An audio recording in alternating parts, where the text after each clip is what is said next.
tiếng anh sẽ là gì tụt tụt tại trong tình vô mà thôi cả tình sót cái đôi chỉ vô vì mà sản phơi chỉ mấy đến sản xuất này tụt tụt hay vì miền san xử lý vì miền san bọc hết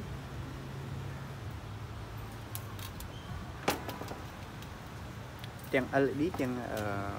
LCD cái đôi chỉ OLED TV anh ấy trong sẽ đặt trong màn tình vì vô mà bị sót nó vì cho 3 ឆ្នាំពួក OLED 55 inch ខ្ញុំទិញវាមកពីជួបរបស់សិង្ហបុរីដើម្បីយកវាមកពិសោធន៍ក៏ដូចជាយកមកធ្វើតេស្តនៅបញ្ហារបស់វាទាំងអស់ផ្នែក Mainboard និង Power Supply គឺយើងអាចដោះស្រាយបានតែផ្នែកកញ្ចក់ខ្ញុំពិតជាគ្មានសមត្ថភាពក្នុងការដោះស្រាយវាទេព្រោះថាកញ្ចក់វាកោងផងហើយទី2ហ្នឹងគឺកញ្ចក់វានៅពេលដែលដូរទៅវាពិបាកវាហានិភ័យខ្ពស់ពេក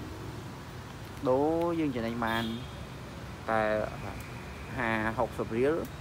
តែនៅពេលវាបែកយើងខាត់ច្រើនពេកអញ្ចឹងខ្ញុំគិតថាលទ្ធភាពរបស់ខ្ញុំគឺគ្មានលទ្ធភាពទេ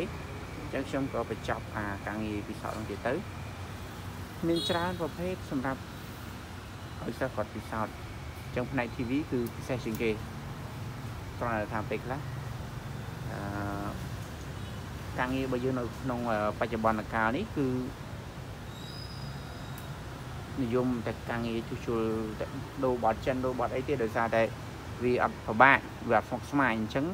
ក៏ខ្ញុំអត់ទៅបញ្ចេញទៅតទៅនឹងការងារផ្នែកទូហ្នឹង